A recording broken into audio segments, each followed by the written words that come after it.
So, what do you want?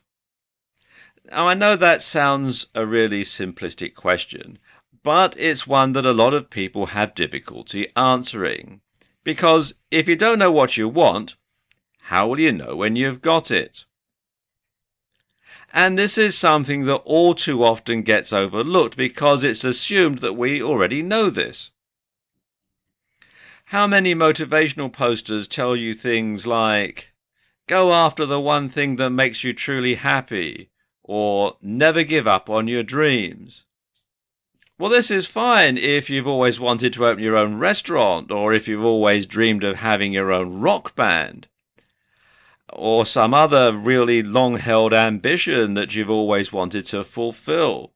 But what if you don't know what you want from life? What if you have lots of different interests that are pulling you in different directions? In these cases, telling someone to seize the day and live their dreams just isn't all that helpful. What you need to do in these cases is prioritize and look for the things you can get from life that will make you happiest and tick the most boxes. Now, let's look at some of the ways that you can do that. Very often, what this comes down to is identifying the common themes in your dreams and objectives. Now, in other words, if you want to be 20 things, what do those 20 things have in common? So if you want to be an actor and a rock star, what is it about both those things that makes them appealing? What does being a rock star have in common with being an actor? Well, the most likely answer is that both put you in the public eye and both are a kind of performance which can bring a certain amount of adoration. So, as long as you can tick all those boxes, you should be happy whatever you do. Another way to get to the bottom of what it is that you really want and to discover why you want it is to use the 5 whys technique. Here, you ask yourself the question why 5 times in a row in order to dig deeper and deeper into your motivations. So let's say you want to be a famous novelist like J.K. Rowling or Thomas Hardy. Why? Because you want to create something that you can be proud of. Why? Because you want to leave a lasting mark. Why? Because you respect and admire creative individuals who've done the same. Why? Because they can make a living by entertaining using only their imagination and their writing skills. Why does that appeal? Because you love to write and to be acknowledged for your creativity. Okay, now we're getting somewhere. Perhaps it's not being a novelist specifically that appeals to you, so much as being able to write and to get credit for your creativity. And this opens up a world of possibilities.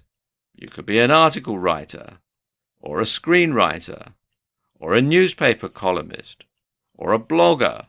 The list just goes on and on.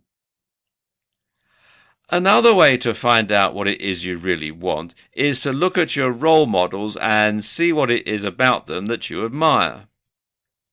Which parts of their lives would you like to emulate? What do they have in common? Another tip is to look back at what you wanted to be when you were younger. Now, sometimes this will have no bearing because we can change an awful lot in a few decades. But in other cases, you'll find that whatever it is that you wanted to be back then still has some kind of appeal for you. Now, back then, you probably dreamed of being something much more ambitious and less realistic because, let's face it, we do all get a bit more cynical as we get older. And sometimes when you look back at what you wanted to do when you were young, you think, what a silly idea. But, there might still be some sort of a nucleus of something that you could perhaps salvage from that. And does that same thing still excite you? Once again, think of what it is about that thing that appeals and how you could realistically achieve the same end. For example, if you couldn't make it as a basketball player, perhaps you've got what it takes to be a coach. You're still involved in basketball, just in a different way. So think about what you want and then brainstorm your goals. Write them down and place them somewhere that you can see them. Then work backwards from your goal to where you are now. And this is very important. It's a very important technique to start with the end and then work back to the beginning, because then you'll know exactly what you need to accomplish to get to the next stage. And you'll find it easier to stay motivated if you break your goals down into smaller goals that you can achieve easily.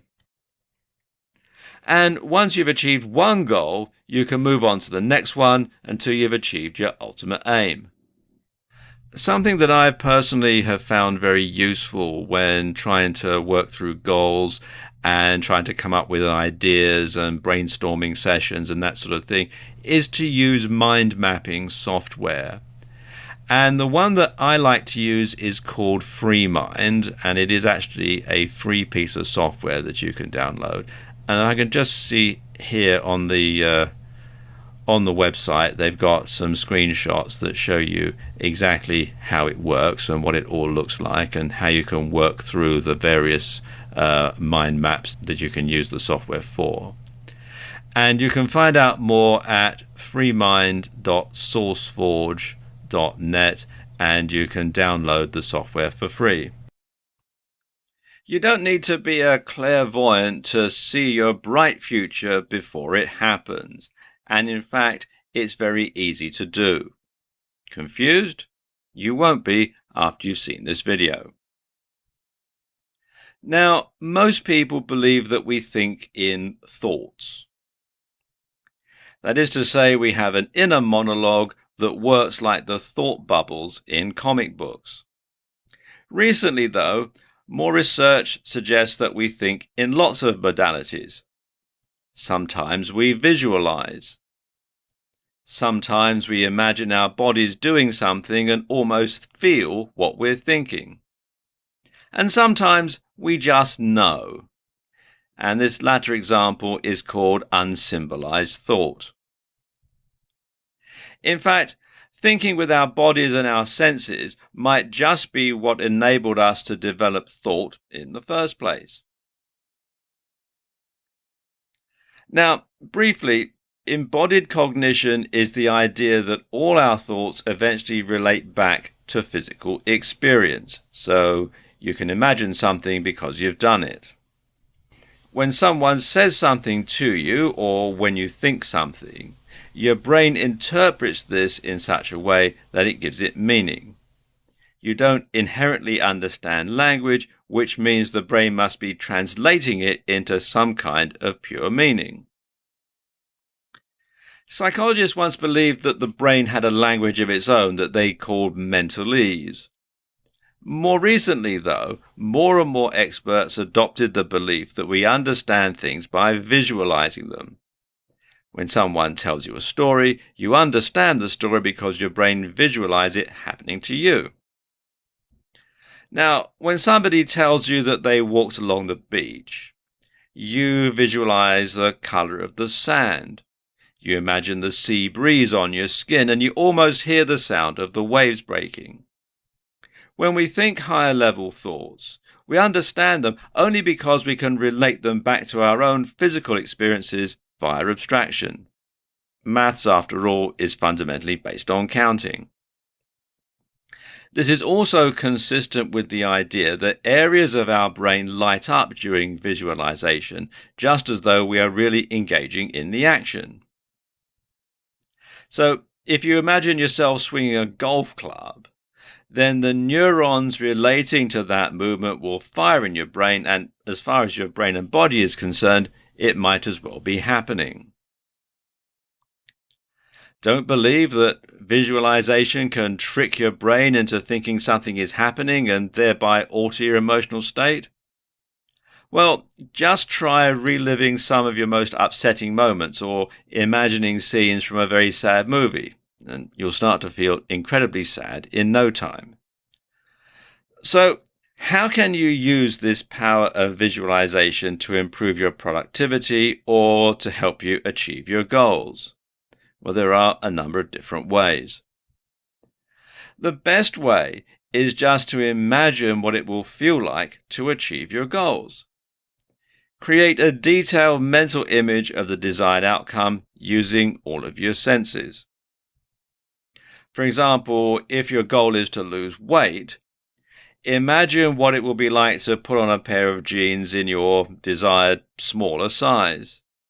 Imagine what it will feel like to walk down the street wearing them. Think of the compliments you'll get from friends and family. Imagine how good that's going to feel. The anticipation of getting the desired result can act as an incentive for you to go out and achieve the goal. You can't wait to experience those feelings for real. Now visualize the opposite. Imagine it all going wrong and then remember why it matters. You can do the same thing with almost anything you're struggling to focus on.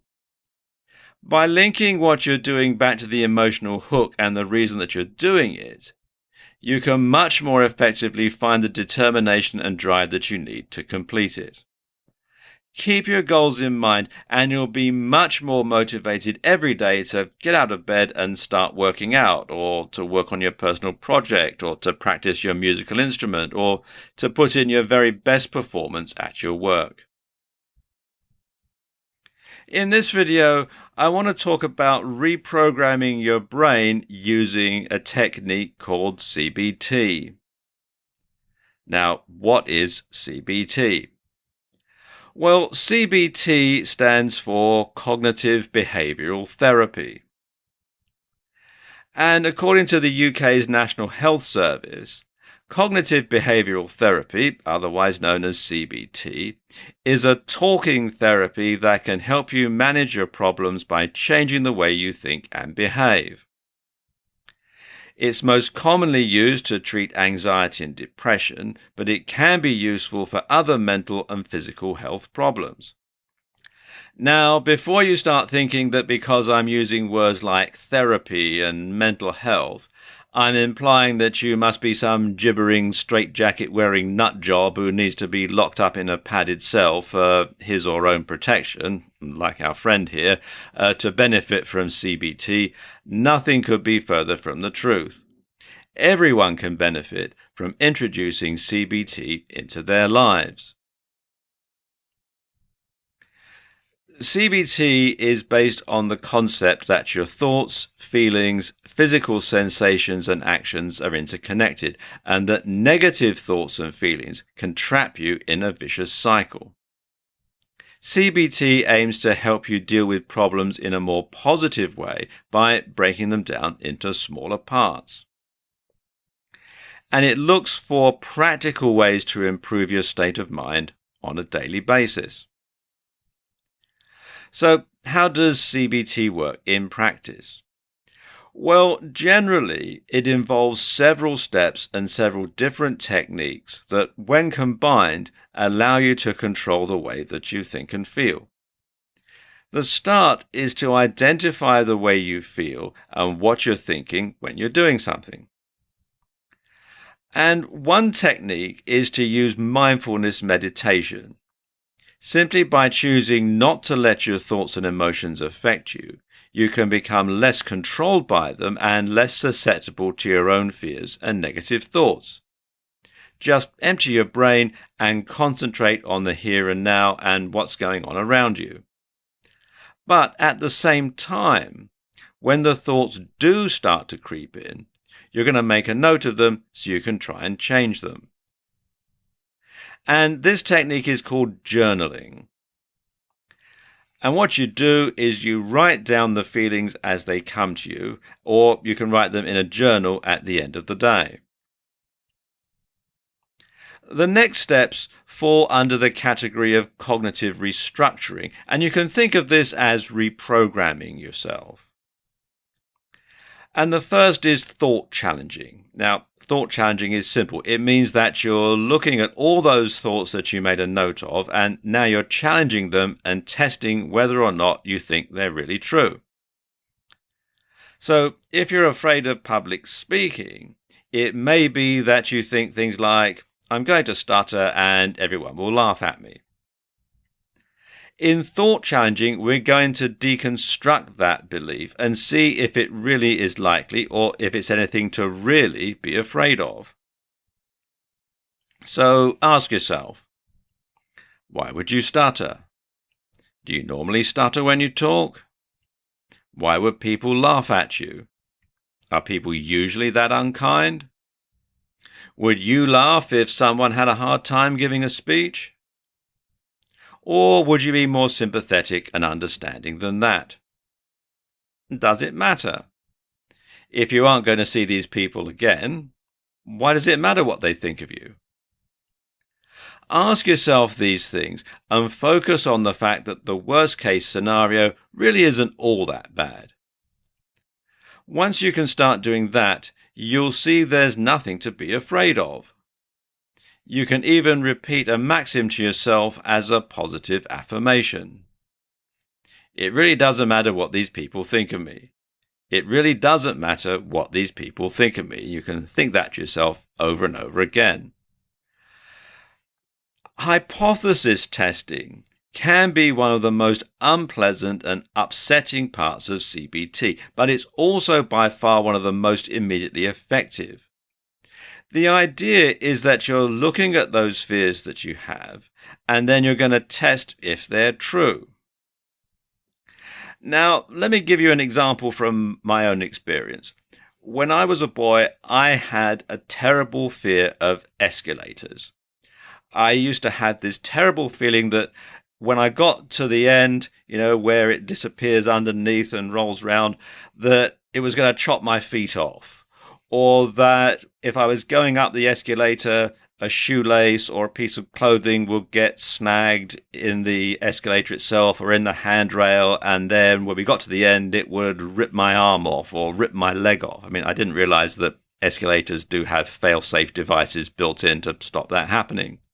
So every time I went anywhere and there was an option to use the stairs instead of the escalator, I always took that. And the more I avoided escalators, the worse my fear and my phobia got. Well, one day, I suppose I was about 10 years old, and I went up into central London with my parents, and we took a journey on the London Underground, on the tube. And we went on the Bakerloo line. And for those who are familiar with the London Underground, you'll know that this is actually one of the deeper lines on the system. And getting on the train was fine because at the station that we got on at, there was a lift, an elevator. But when we got to our destination station, the only way out was up the escalators. And it was really crowded, I remember, and we were sort of pushed on by the crowd. And when we got to the bottom of the escalator, and I didn't want to go up, and there was no other way of getting up, though, and somebody, probably my mother, I suspect, gave me a hefty shove in the back and pushed me onto the escalator. And it was a really long escalator, like the one in this picture. And I was absolutely petrified all the way up. And then we got to the end, and I had to get off, and guess what? Nothing happened. I was perfectly all right. It didn't chop my feet off or rip my arm off or any of the other phobias that I had. It was absolutely okay. And then, of course, when we were going home, I had to go down the escalator to get back on the train, so I had to repeat the whole process all over again. And we got to the bottom, and everything was fine. I still had both legs attached and nothing had fallen off, and I hadn't been badly injured, and my fear and phobia was proved to be absolutely groundless. Now, although I didn't realize it at the time, what I was doing was hypothesis testing. My parents and everybody else using the escalator knew that nothing bad was going to happen. And deep down inside, I probably knew that too. All I needed was to have the hypothesis put to the test. And it worked, and my fear of escalators vanished. And when I grew up, I worked in central London for many years, and I used to go up 2 flights of escalators at Tottenham Court Road Tube Station every day, and I had absolutely no trouble at all. Now, obviously, you have to use some caution here. You don't want to test your fear of heights hypothesis by jumping off a bridge because you'll probably die. But going up to the observation deck of a skyscraper isn't going to do you any harm. You can use CBT to improve your life. You can use CBT to overcome any phobia or any problem. So if you're afraid of heights, assess why and then address those fears and reprogram the way that you think about them. If you find you're not great at meeting other people, you can practice in your mind and force yourself to face those fears. And you can take CBT further too and impact on other areas of your life. For example, if you're someone who struggles to get to sleep, you'll know it can impact on every other aspect of your life, leaving you tired and stressed. The problem? Well, the later it gets, the more stressed and anxious you become. And the solution is to apply a little CBT. This time, the focus is going to be on identifying your thought processes and seeing what would be more useful in that given moment. The problem is trying to force yourself to sleep. Now, when you do this, you create stress, and then when you're stressed, of course, you can't sleep.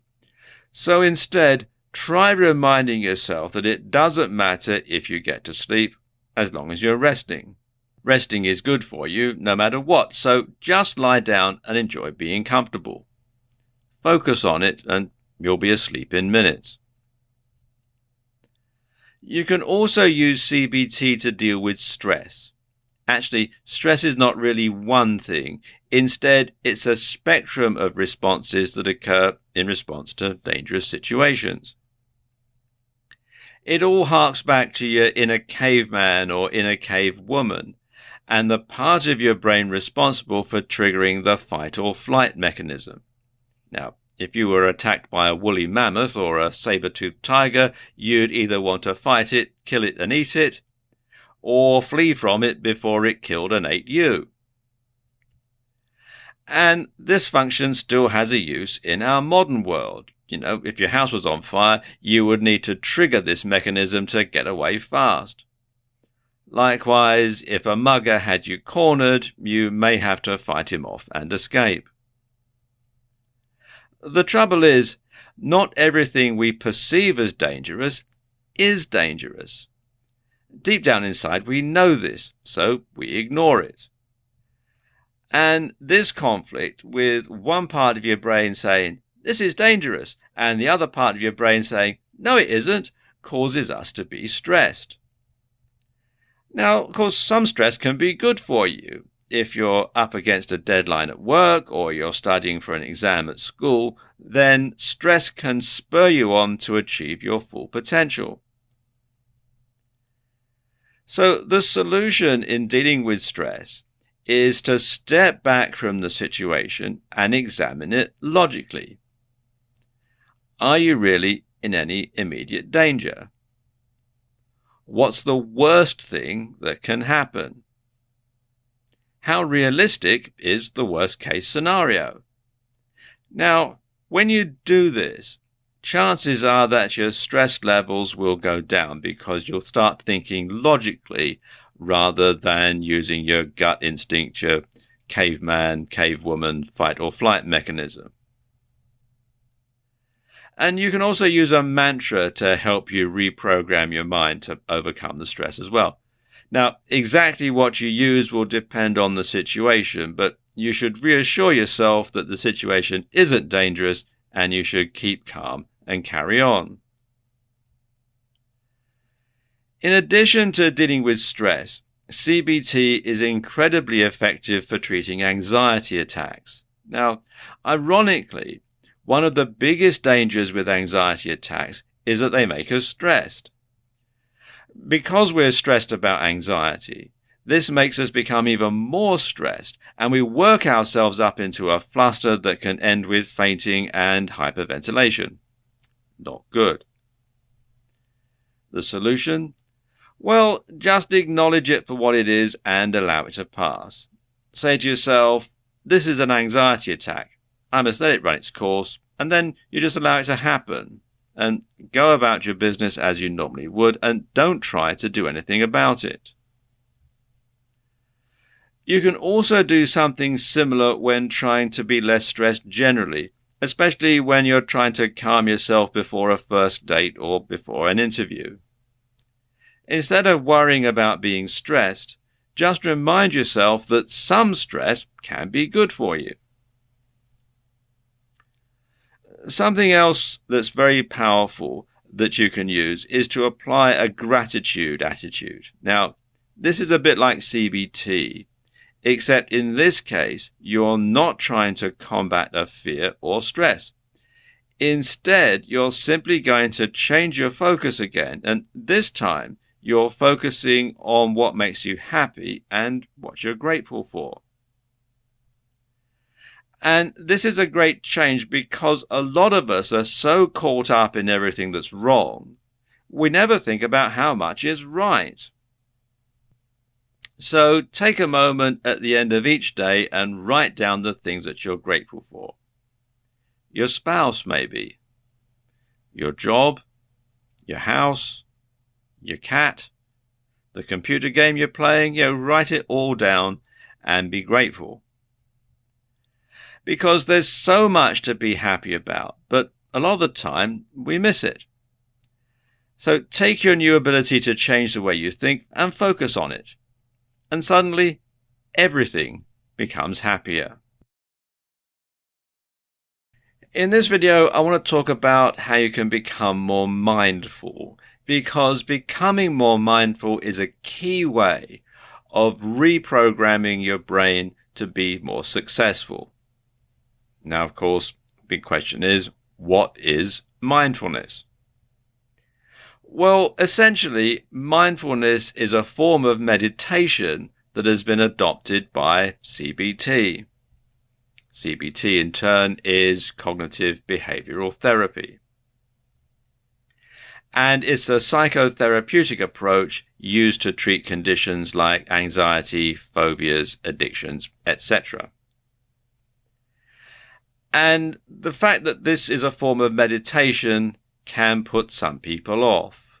They think it's all new age and something hippies used to do in the 1960s when they weren't smoking dope, driving around in VW microbuses and calling everybody man.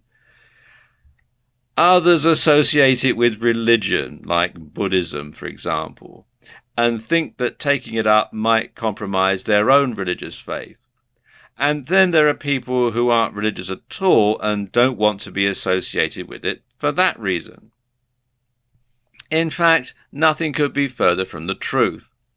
You can practice meditation whether you are a religious person or an atheist. All meditation really is a directed attempt to control your thoughts and the contents of your mind. And in so doing, you can gain some peace and quiet, or at least be able to better understand the contents of your own brain. So meditation essentially gives us a tool we can use, not only to calm our thoughts and escape the stresses of the day, but also to reflect on the contents of our mind in the interest of self-improvement. And, well, that's all it is, really. Often, meditation means completely silencing all thoughts. And many types of meditation, such as transcendental meditation, instruct you to think of absolutely nothing. Often, this is achieved by focusing on your breathing, or a mantra, or a physical object like a candle flame. And this can be difficult for beginners, though, as they constantly find their mind wandering. Well, the idea behind mindfulness meditation is not to try and empty your thoughts, but instead to simply step back from them and observe them like a detached third party. And this way you aren't letting your thoughts affect you and make you stressed out, but you also aren't going to struggle with not being allowed to think of anything. And using this technique will also allow you to become more aware of your own thoughts, and in so doing, you'll be able to edit any thoughts that are leading you into trouble. Now, this may be the long-term aim of mindfulness when used in CBT. In the short term, however, we're simply going to use it to remove ourselves from our thoughts and emotions and get some calm and recover, ready to tackle the day ahead. So let's look at some of the practical ways that you can use mindfulness in your daily life. In this case, mindfulness simply means being mindful of what you're focusing on and what you're thinking about at any given point. And this is useful because very often you'll find that your mind isn't perhaps where it should be. For example, if you're walking through beautiful countryside but you're thinking about your work, then as far as your body is concerned, you may as well be at work. In this case, mindfulness can be used simply to make yourself more aware of where you are and to focus on what's actually going on around you. This means feeling the breeze on your skin, looking at the beautiful flowers and smelling the fresh air. When you do all that, you'll benefit much more from the experience. You can then use mindfulness to direct your attention to all manner of other things. For example, your physical sensations. Quite often we aren't aware of just how we're sitting, how we're standing, or how we're feeling. So take a moment right now to reflect on this. How comfortable are you at the moment? Does any part of your body hurt? If you're sitting down, where's the most pressure on you? Can you feel your clothes against your body?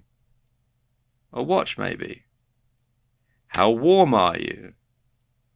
Are you leaning more to one side or another? This kind of mindfulness can be useful if you want to try and fix your posture, but also if you want to improve your abilities in sports or just move more efficiently. Being mindful of the way you speak can also help you to speak more eloquently, to stop using derogatory words, to stop swearing, or to change the whole way that people perceive you. For example, if you want to sound more intelligent, you can simply try using bigger words or speaking a little more slowly. You can also use mindfulness to be happier in everyday life. Simply try to stop letting negative emotions affect you by identifying them as temporary and destructive. You can simply notice that you're getting angry and acknowledge that your thoughts will be tainted by that. With practice, this can make you a much calmer, a much happier person. But what do you find when you try and do this?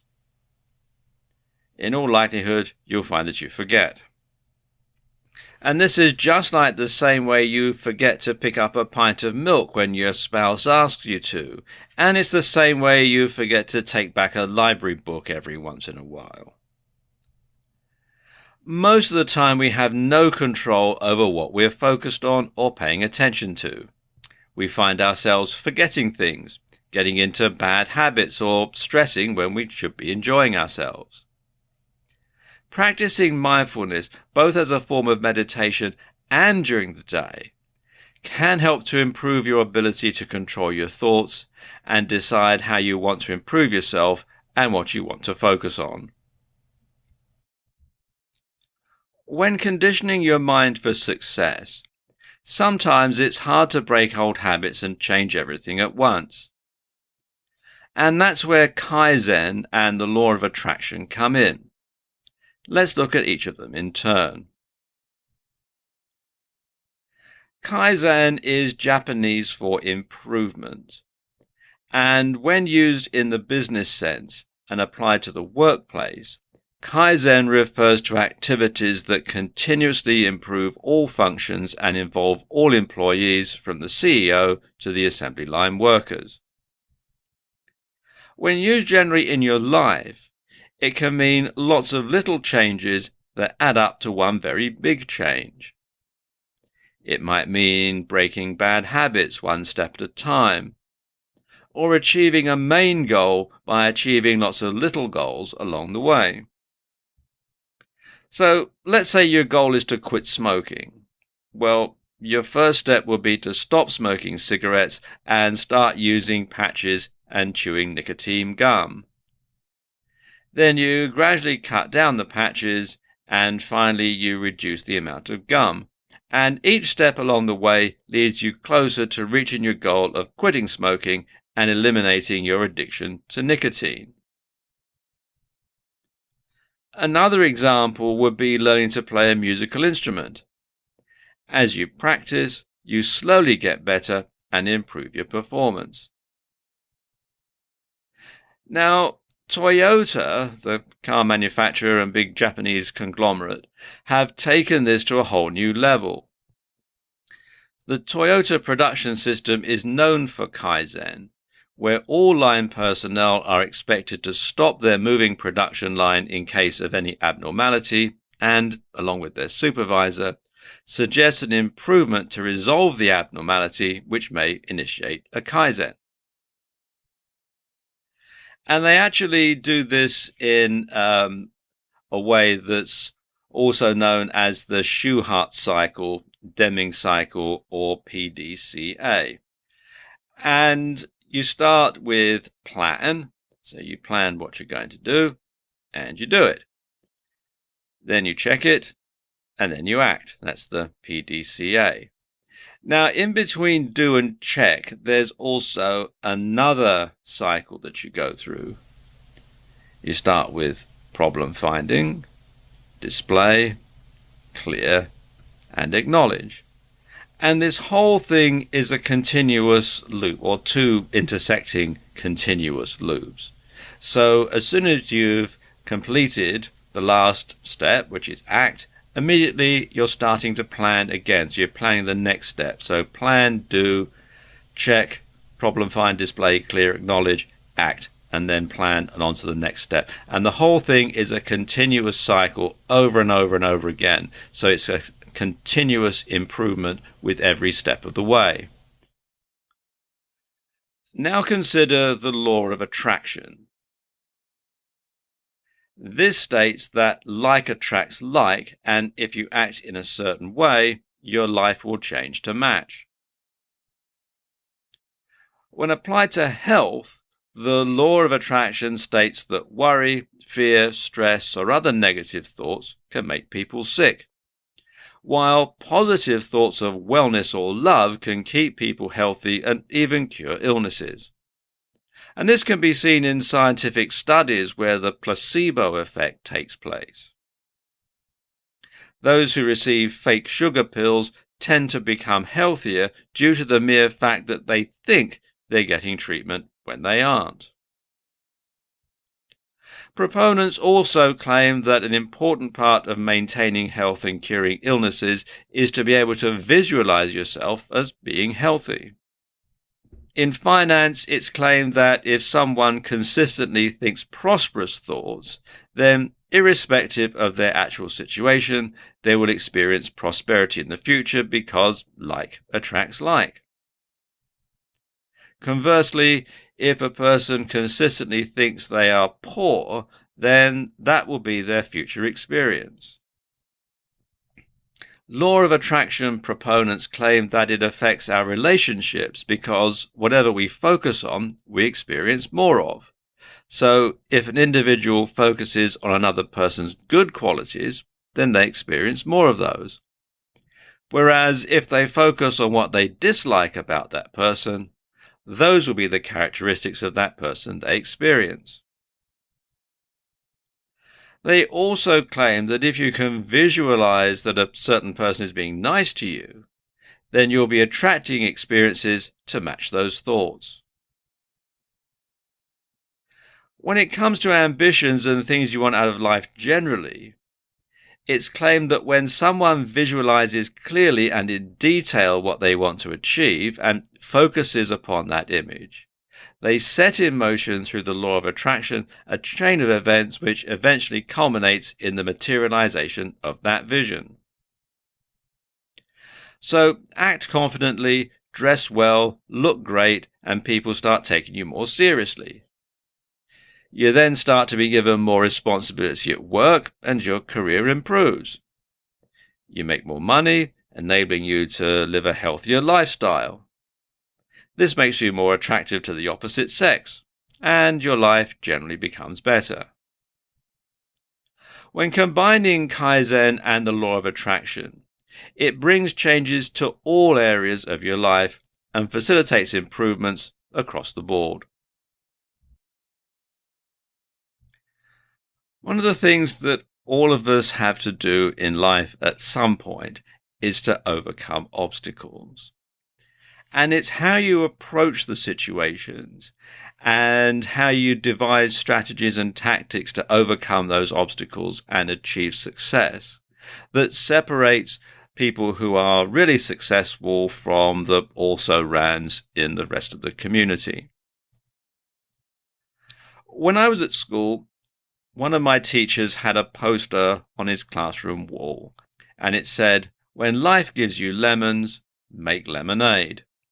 And it took me a while to figure out what the poster was really saying, because, when life gives you lemons, make lemonade. Well, what if you don't like lemonade? But really, the message of the poster was that you need to make the best out of what you've got. You can't always have a smooth situation. Sometimes you might have some lemons. Well, you need to do something about that, and the way to do that is to make lemonade. And every obstacle can be turned into an opportunity. You just have to learn how to approach it differently to most people, and this takes creativity and perseverance. And in fact, some of the most successful people on the planet have had to overcome obstacles that would finish off most people. And often this involves thinking outside the box. Now, according to Wikipedia, thinking outside the box, also known as thinking out of the box or thinking beyond the box, and especially in Australia, thinking outside the square, is a metaphor that means to think differently, unconventionally, or from a new perspective. And this phrase often refers to novel or creative thinking. The term is thought to derive from management consultants in the 1970s and 1980s, challenging their clients to solve the 9 dots puzzle, whose solution requires some lateral thinking.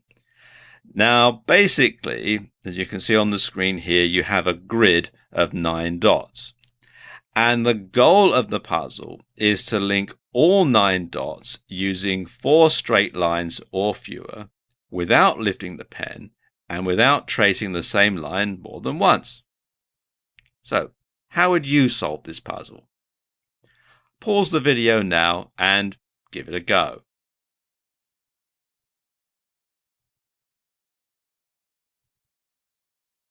Did you have a try? Well, here's one solution, and you'll notice it involves thinking outside the box. The instructions say you've got to use 4 lines or less. They don't say that you can't go over the edge. Anyway, back to what I was saying earlier about successful people overcoming obstacles. Did you know, for example, that when Thomas Edison's laboratory and factory burned to the ground, he didn't do what most people would do and go, "Oh no, that's it, I'm finished." Instead, he saw the opportunity to rebuild and make it newer and better. And this enabled him to take advantage of new technologies, many of which he'd invented, and go on to make even greater discoveries.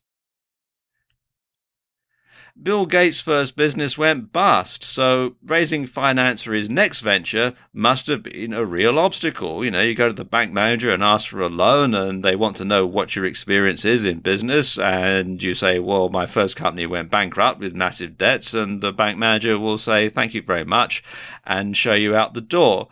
So obviously it took a lot of ingenuity for him to actually find the money to start his new venture to overcome that obstacle. And of course, the new venture was Microsoft, and it went on to make him a multi-billionaire. But for a lot of people, the fact that they've had one business and it's gone under, that is going to make them, a credit risk as far as conventional finance is concerned, and they won't be able to overcome that obstacle if they follow the conventional route. Oprah Winfrey got fired from her first job as a local TV station because the producer thought she was unfit for television, which is hardly a glowing reference. So she had another big obstacle to overcome when she tried to get another job at another TV station. And if you've ever been fired from a job, you'll know that it is actually very difficult to find another one in the same line of work when you can't get a reference and your previous boss thinks you weren't any good. James Dyson got fed up with his vacuum cleaner losing suction when the bag got full, but he went through over 5,000 prototypes before he perfected his bagless vacuum cleaner. Now, I could go on, but I think you get the picture. Now, sometimes brainstorming is the best way to come up with ideas and overcome obstacles. In a brainstorming session, a group of people get together and try to come up with as many ideas as possible. Everything, no matter how silly it might seem, gets written down. And actually, sometimes coming up with a silly idea that you know isn't going to be taken any further can spur other people in the room to come up with actually a really good idea because your silly idea gets them thinking. Now, all these ideas get whittled down to a few good ideas or solutions that are researched further, and the best idea is acted on or put into practice. And the best thing to do in a brainstorming session? You guessed it, think outside the box. In this video, I want to talk you through designing your ideal lifestyle. And this is something that so many people get the wrong way round. Now, all this comes down to lifestyle design. Well, what is lifestyle design? Well, basically, lifestyle design means choosing the job that will give you the lifestyle that you want. That means not assuming that your job needs to dictate your lifestyle. For example, if you want to build muscles and become very strong because weightlifting or bodybuilding is the most important thing in your life, you could get a job on a construction site. You'll get plenty of fresh air and exercise, and the constant lifting will build your muscles. The money tends to be pretty good, and you'll also save a fortune in gym memberships. If your main desire is to travel, you can get a job with an airline. Cabin crew jobs, especially on long-haul flights, give you the opportunity to travel to far-flung places.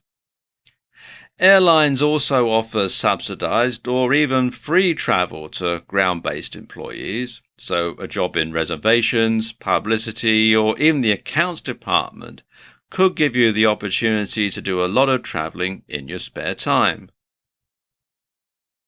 If flexibility is what you crave, then working online is probably for you. You can provide a service freelance, sell a digital product via your website or blog, run a drop shipping business on eBay, or a combination of all of them. You set your own hours, and you can even travel the world as a digital nomad. All you need is your laptop, a good Wi-Fi connection, and you're set to go. You can work from anywhere, anytime you please. The thing is, don't be afraid to be different. This may mean doing a manual job that lets you get fresh air and exercise. Or it might mean doing a job like rubbish collection that lets you work better hours. The problem people have with this is it's not what they're used to. Too often we feel like we need to live a certain lifestyle in order to live up to what's expected of us, or to be, in quotes, normal. And even if you'd be happier as a construction worker, you might go ahead and become an accountant to keep your family happy or to feel as though you're a success.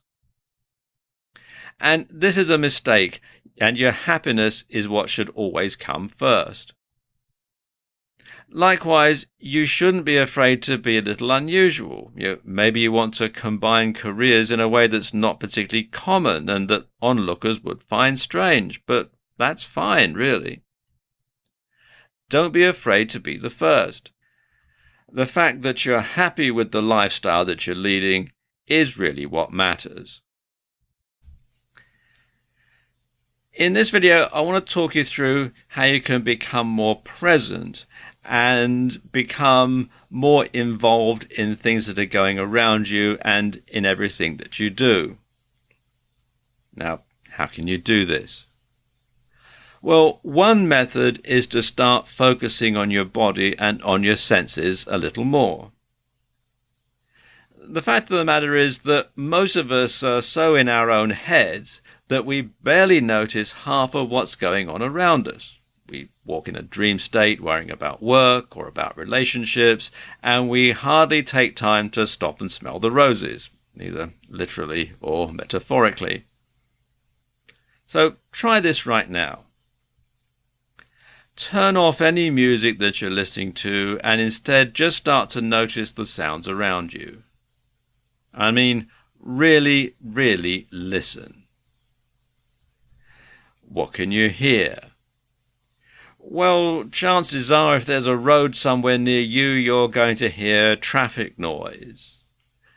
If you're listening to this at home or watching this at home, chances are you're going to hear noises from next door or perhaps from another room. You might hear people talking, music playing, somebody's TV set on, that sort of thing. All sort of subtle things in the background. If you're watching this at work, then you might hear other conversations going on in the room, other people talking or in adjacent offices, or perhaps you're doing this in somewhere that manufactures stuff and you can hear the machines working. You can probably hear telephones ringing or perhaps a photocopier whirring away if you're in an office, that sort of thing. You might even hear some sounds from the outside, like a road or a police car or an ambulance going by. That's the sort of thing that you might hear in the distance. And if you're outside, then you're going to hear all sorts of noises. You're going to hear birds singing. You might hear a dog barking. You might hear snippets of people's conversation as they're walking by. All sorts of different things that you're going to hear, which probably you tune out if you're thinking about something else as you're going through your life, through your daily routine. And likewise, you can probably smell a whole load of things that you hadn't noticed. And if you take the moment to feel your own body, then you can probably notice the sensation of the seat pushing into your legs and into your buttocks. Maybe you can feel the blood filling your face and making you feel hot. Or perhaps there's a wind blowing against you. Is it hot or cold? What direction is it coming from? Listen to the sounds of your own breathing too, and feel your abdomen expand and shrink as you do. And once you do this, you'll find that you stop worrying about what's going on around you and start to appreciate your environment a little more. There's so much that we normally miss. You can try doing this on walks too. Go for a walk with no music, no phone and nothing else, and try just being present and noticing the world around you. It's calming and invigorating at the same time. Practicing being more present in conversation is important because eventually it'll become something that you can just engage in at will. Now you can choose when you want to start listening better to people and digest what they're really saying. You can listen to them rather than the monologue going on in your head. And again, you can leave your other concerns behind. Try focusing on the sensations of your body more the next time that you're being intimate with a sexual partner. You'll find that you instinctively know what to do next, and you'll start to be much more passionate and responsive. You'll become a better lover simply by getting out of your own head, and you'll feel it far more forcefully. This is true for everything else as well. Next time you have a bath or go for a swim, take a moment to really appreciate the warmth and the softness of the water against your skin. Next time you eat your breakfast on a weekend morning, remind yourself how much you enjoy that food and how happy you are not to be going to work that particular morning. And this is what so many of us don't do. So many of us walk around in a dream state worrying about other things. We actually miss what's going on around us. And being stressed and having no control over your mind is doubly problematic because not only does it make us unhappy, but it also distracts us from the things that are going on all around us all the time that could be making us happier. And what it does for our relationships is also fantastic. Right now, being distracted could well be destroying your relationships with family and friends. Avoiding negativity is very important if you want to be successful, because being in a negative atmosphere can simply drain all of the energy out of you. And especially being around negative people can be absolutely soul-destroying. Here in the UK, there's a comedian called Harry Enfield, and he does lots of different characters. And one of them is this guy who's incredibly negative and finds fault with everything and corrects everybody. And he has this sort of irritating little nasally voice, and he goes, "You don't want to do it like that," all the time. Whenever somebody does something, "Oh, you don't want to do it like that, you want to do it like this." And he does this over and over and over again. And I suppose we've all met people like this in our lives, and I'm sure Harry Enfield probably based him on a couple of people that he knew, perhaps, I don't know. But we've all met people like this, and they're just the sort of people that you have a strong urge to hit repeatedly with something heavy and blunt.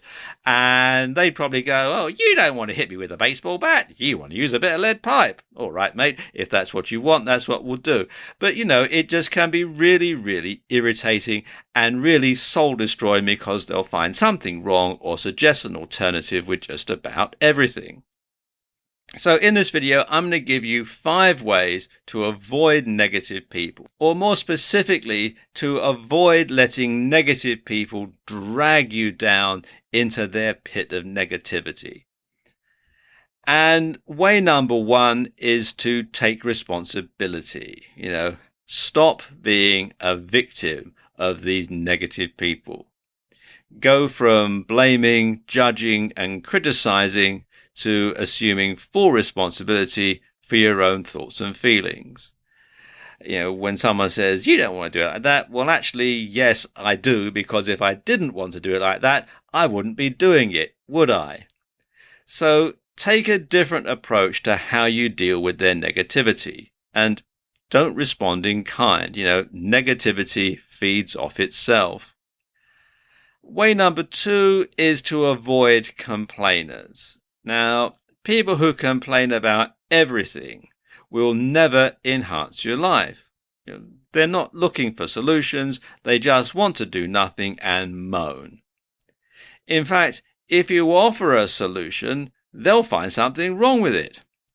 And if you point out an obvious solution, they won't thank you because they actually enjoy being negative. So only deal with them if you absolutely have to. Way number 3 is to keep a positive outlook yourself. Like attracts like, and whether we like it or not, we attract into our lives people, events, and situations that mirror our internal state of mind. So, how do you feel on a regular basis? Are you feeling happy, excited, grateful, loving, Or are you feeling irritable, judgmental, negative, and frustrated? Keep those feelings in check.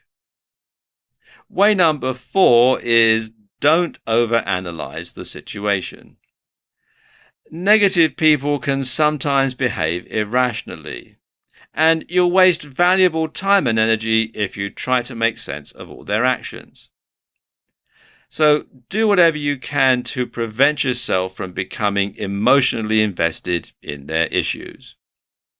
Way number 5, let go of your own need to complain. Take responsibility for your own emotions and state of being. Don't go around complaining about how much other people's negativity is affecting you, because this will only create more negativity. Assume responsibility for your own thoughts and feelings and see what you can do to feel better, what you can do to change the current situation by changing your lenses, by changing your attitude, and by changing the way that you look at things. Finally, stop listening to that irrational voice in your own head that's constantly doing you down and telling you what you can't do. When you start taking a more positive attitude, you'll find that your life and mood will improve by the same proportions.